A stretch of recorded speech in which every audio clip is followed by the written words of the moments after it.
Jim Barker, let's bring him in. I know he loves Saskatchewan. Big time. But we're going to open, Jim, if you don't mind. Super Bowl 58, the poll questions, who's going to win it? Do you want to say today who you think?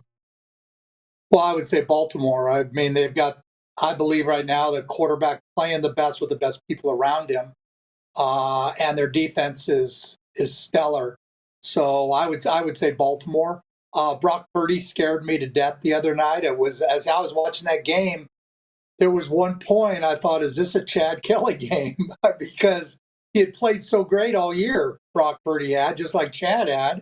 And he was throwing some awful balls, and it just seemed like he was back there and confused. And that was concerning. But then he takes them down the last drive and they win. So I do believe it'll be Baltimore and San Francisco. But when I look at a game like that, I'm going to take Lamar Jackson over Brock Purdy every day. And again, is somebody going to get hurt, or things like that going to change? But right now, I would pick Baltimore. Like Darren, I just think they're the most full, all-around team. They have enough playmakers. They're solid. Yeah. Well, you also know there's mitigating factors as well. And it's a little bit of a premature question. It would be nice to know who the combatants will be, of course. But it's the Chiefs' sixth straight AFC Championship game, first on the road. A guy told me here in South Florida this week, he's like, I'm sick of the Chiefs. I want them to lose. I'm like, I admire their greatness. You don't think there's a chance? Well, there's always a chance of an upset. If there were, what do they have to do? Well, they have to make some plays. I just don't think they have the playmakers. They have Patrick Mahomes. And if I have to take Patrick Mahomes or Lamar Jackson, I'm taking Patrick Mahomes. He just does more things. He's pretty spectacular. But he's got very few playmakers around him, very few guys that he can go to. I mean, Rashid Reed has become, something like that, has become their top receiver. And I like Isaiah Pacheco, but he's a solid guy when he has a certain job to do. I just don't think they have enough playmakers to be able to do it. I think their defense is playing as well as they can play. They're solid all the way through there. Steve Spagnuolo, who I've known a number of years, he's always prepared. He's going to have that team ready to play. But again, I just don't think they have the horses to hang with Baltimore. I mean, against Buffalo, Travis Kelce's going at it against these linebackers at Buffalo, Klein, and these guys who haven't played all year. And I thought they did as they should.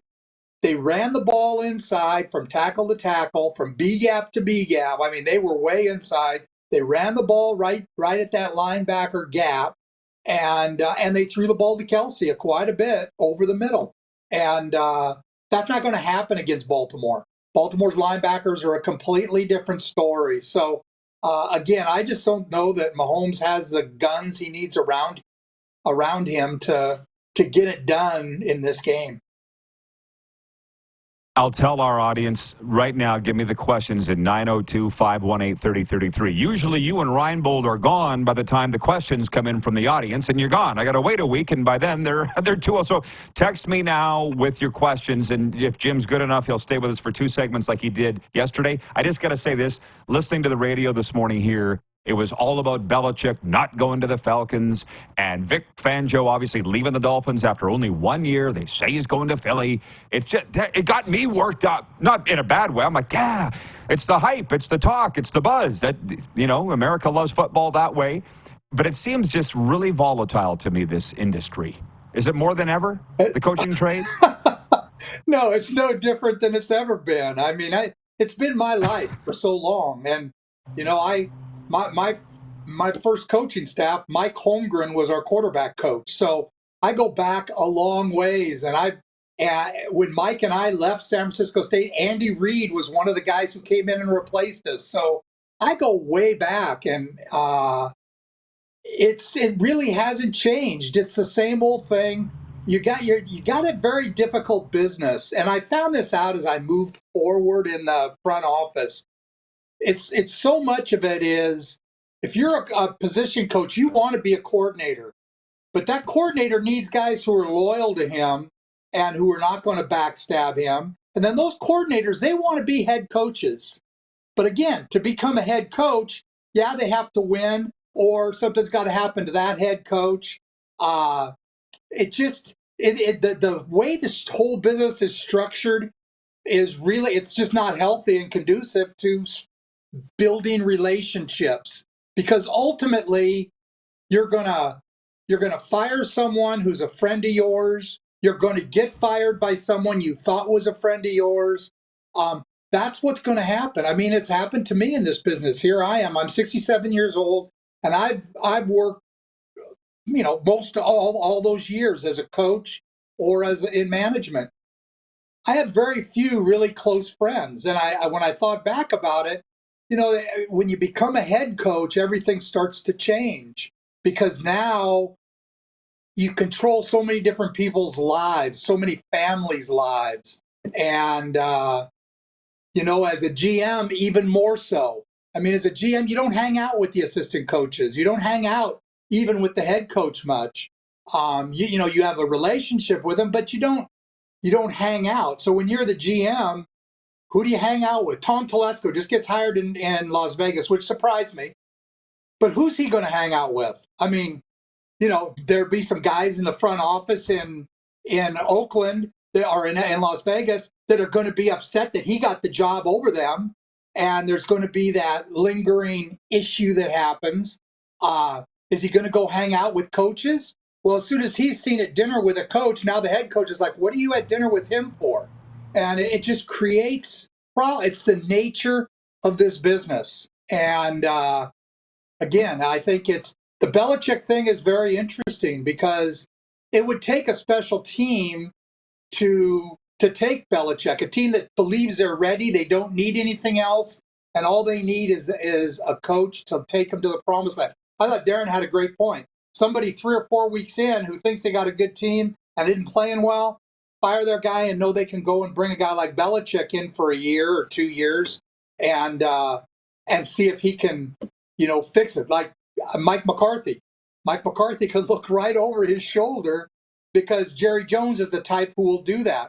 In Atlanta, I thought Rich McKay might be more involved. And Rich McKay goes back to his dad, John McKay, in Tampa Bay.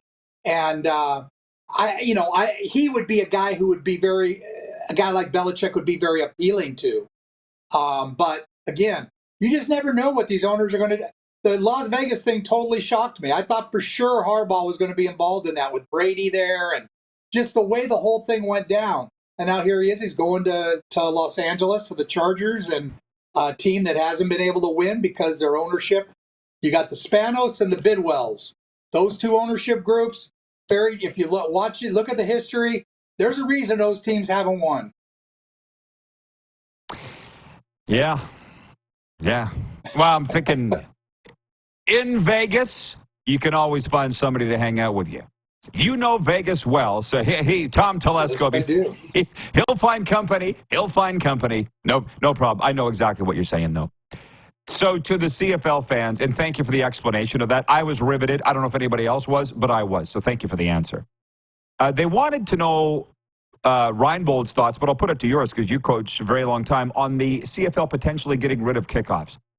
You're an XFL guy too. They've been talking about it. Do you think it could happen in the CFL? Oh, I think it could happen. Every year I was in it, they would always talk about finding a way to cut down the injuries on kickoffs, and maybe what the NFL has done, which is bring it up to don't have the big run to the kick. Maybe that helps. I don't know. I'm kind of old school, and I just think it's such a part of the Canadian game. They've taken it out of the NFL game. The kickoff return is pretty much null and void. We had one for a touchdown, I think, in the playoffs, and we've had a few punt returns, but for the most part, it's not a part of the game. In the Canadian League, it's always been a huge part of the 3-down game. And to do things the 4-down game is doing, I'm not a big fan of it. I just think there's a place for those guys. There's jobs for those guys that run under kicks and cover kicks in the CFL. They're the guy from North Bay. A lot of those guys are the solid Canadian guys that have made a living running under kicks, and now you're going to take those out. I mean, the next thing they'll do is they'll go to the halo, or there's no halo and the old fair catch rule, and before you know it, it's going to make special teams non-existent. So I'm hoping they don't. I know when we talked about it back when I was on the management committee, it would always come down to how many actual injuries happen on kickoff or kickoff return. How many actually happen on those particular plays? And it's not near as much as you think, because those guys are all trained in what they're doing. And they know exactly how to, they eliminated all the lower blocks, and you can't do that anymore. And the blocks even on the side are very much now, you can't block when your back's to your goal line. That's a peel back block. You can't. So there's a lot of things they've taken out that have made it safer. But if they looked at it and they said, there's a ton of injuries happening because of this, then go. You got to do it. But I don't believe that's the case. I watch every CFL game there is, and I just don't see a lot of guys getting hauled out, even with concussions, after kickoff and kickoff returns. The most exciting member of the Saskatchewan Roughriders is Mario Alford, and this would be taking away what he does. And where would the career of Pinball be, and Gizmo and these guys? Who's going to be the next one? There wouldn't be. So you just said it's not as dangerous as they think, and it's one of the most exciting parts of the game. A quick question before we break, and I'll bring you back if that's all right. Darcy is in Edmonton, and he says, what do the Elks do with Trey Ford? Does he plan an exit strategy if they still don't start him after everything he's done? They, of course, signed McLeod Bethel-Thompson a couple of weeks ago. What's your answer to that? And they just signed a really good quarterback from James Madison, a guy named Centio, who's very, very good quarterback. So they just keep bringing quarterbacks into Edmonton. What are they going to do with Trey Ford? Again, Chris is saying all the right things. My gut feeling is they're going to trade him. And he's a perfect fit to go to BC. I mean, BC's lost their backup quarterback. He can go there in a system that's going to be very conducive to what he does. But again, Chris holds those cards. I don't think he wants to get stuck having to, if Trey Ford happens to, obviously they signed McLeod Bethel-Thompson to be the starter. What kind of, how's Trey Ford going to come in and compete? And, it's a tough situation for him now because if that first game, and last year I said the same thing on this show, that Saskatchewan Edmonton game, that first game of the year, I felt was one of the biggest games of the year. And sure enough, Saskatchewan ended up winning the game in the end, and it set Edmonton on a 9-game losing streak and just started creating all those problems. How big do you think that game's going to be this year with Corey Mace there, who's had the best job in the world for 7 months, and now he's got to actually play a game? So he's going to be playing Chris Jones, who's going to be playing McLeod Bethel-Thompson, and the pressure on him to win that game, because he's going to be hearing in the media, why if McLeod doesn't just light it up, and maybe he does.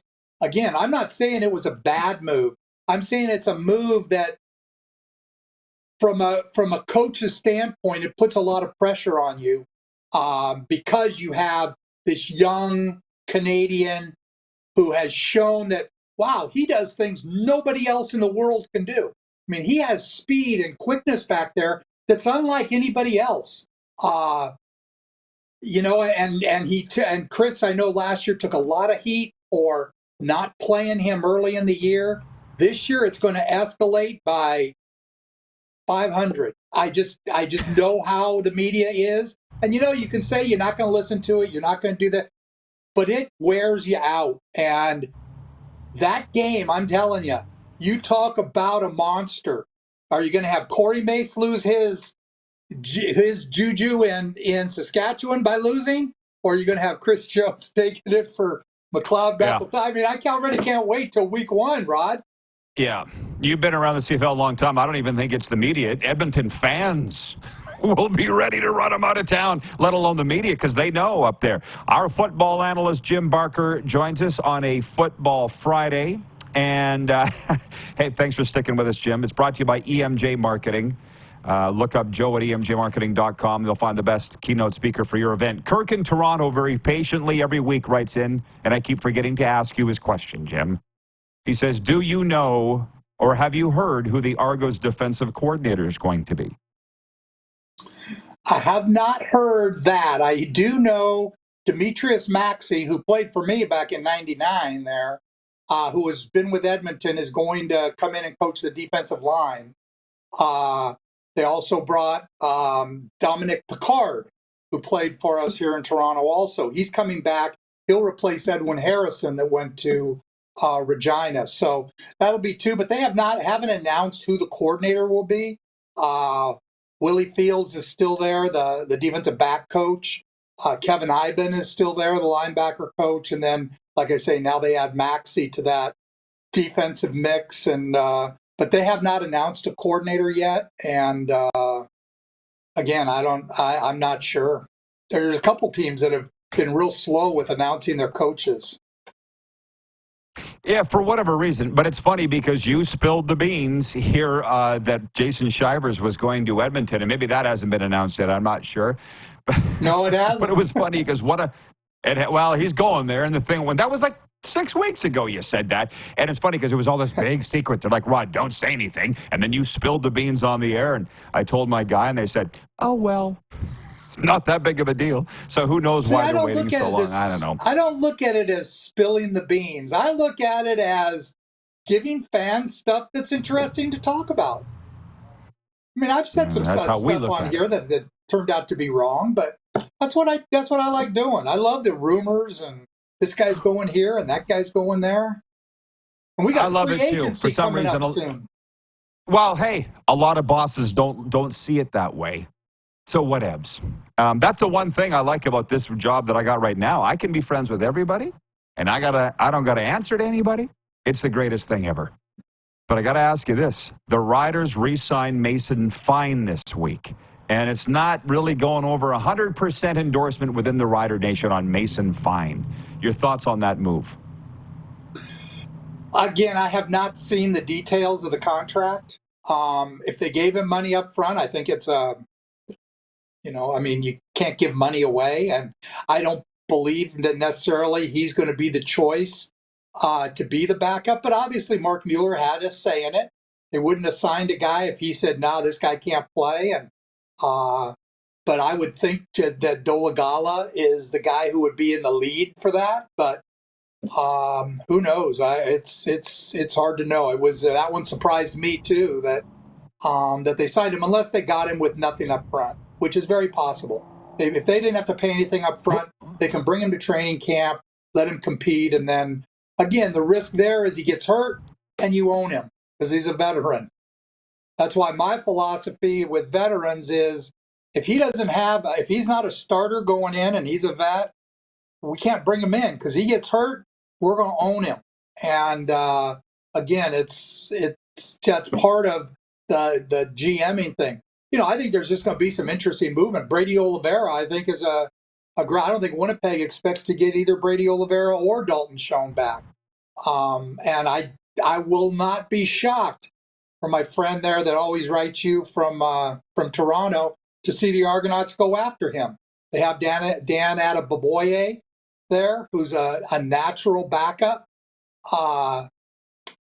Andrew Harris had been there. Now, whether Andrew's going to stick around and coach, there's just a lot of things that make it seem like Brady Oliveira could end up there. Just like Dalton Schoen. It's interesting you say. I kind of predict him to maybe go to Montreal. Yeah. Well, maybe he'll go to whoever pays him the most, and he's smart if that's what he does. But when you're a winning program, and you know this, you're going to get rated. Bombers starting to get rated. Calgary Stampeders were rated. New England Patriots were rated. Imitation's the sincerest form of flattery. It's going to happen, right? And the most successful franchises stay on top. You should expect that if you're Winnipeg, I would think. Yep. There's no doubt about that. Toronto's going to feel it, too, mostly on defense. They've signed Wynton McManus today, which is a big signing for them. But they still have their best defensive back in Jamal Peters is still not signed. Darius Pickett, who plays the toughest position in the CFL, that Sam linebacker, and plays it better than anybody else in the league. He's not signed yet. And then those two defensive linemen, Hendricks and Oakman, neither one of them are signed. Brandon Barlow, a guy who played a lot, another solid guy. The Argos, like I say, they signed Winton, and that was a huge signing for them. I think they signed Jonathan Jones also, who I think had a chance to go out and make some decent money, but chose to, stay where he's comfortable. So, it's very interesting time to try to think about. I spent Dave Naylor and I spent 2 hours on the phone going through every free agent and how much, would they be worth to different teams. And it was really fascinating. And, since then, McEwen has signed with Calgary and people have been taken off the list. But when you look at teams and what they need, because I see free agency as you need to find that one guy that you can't go out and sign, that you just can't go find him. Like, I'll give you an example. Boris Beatty. I know people aren't going to think of Boris Beatty, but you can't go find a guy who can kick off like him, who can punt, who can kick field goals. He can do all of them and do them with a really strong leg. There are guys, Sergio Castillo can do all of them. Not a great punter and doesn't have a very good leg on kickoffs. You're talking about changing the kickoff rules. Well, the kickoffs as they are now, Boris Beatty has huge value. Toronto, the teams playing them would start inside their 25 most of the time because of how Beatty kicked off. So here's Beatty, who's a free agent. And again, people don't think of kickers, but I see that guy that if I didn't have that kicker that I loved, if I was Hamilton, I would be saying, this is one of the guys we're going to target. We're going to do what we have to do to get him. And I think if you look at every team, they have those kinds of people that they need. And that, for me, being a former GM, that's what's fun, is to look at the Ottawa Red Blacks. What do they need to become a Grey Cup team, a Grey Cup champion team? Because every team in the league, that should be their goal, because there's not a team in the league. Edmonton won 4 games, Ottawa won 4. They will both be in the hunt to go to the Grey Cup. That's just the way the CFL is. And that's the way you have to build your team. It's the fun. This is the time to do it in the offseason. Jim, thank you so much. This has been great. Appreciate it. Enjoy the football this weekend. When are you going to Las Vegas? On Wednesday. The Wednesday is Super Bowl week. Yeah. The Wednesday is Super Bowl. Perfect. All right. Yeah, sounds good. Looking forward to it. Thank you, Jimbo. Appreciate it. Have a good weekend. Jim Barker, our football analyst, presented by EMJ Marketing.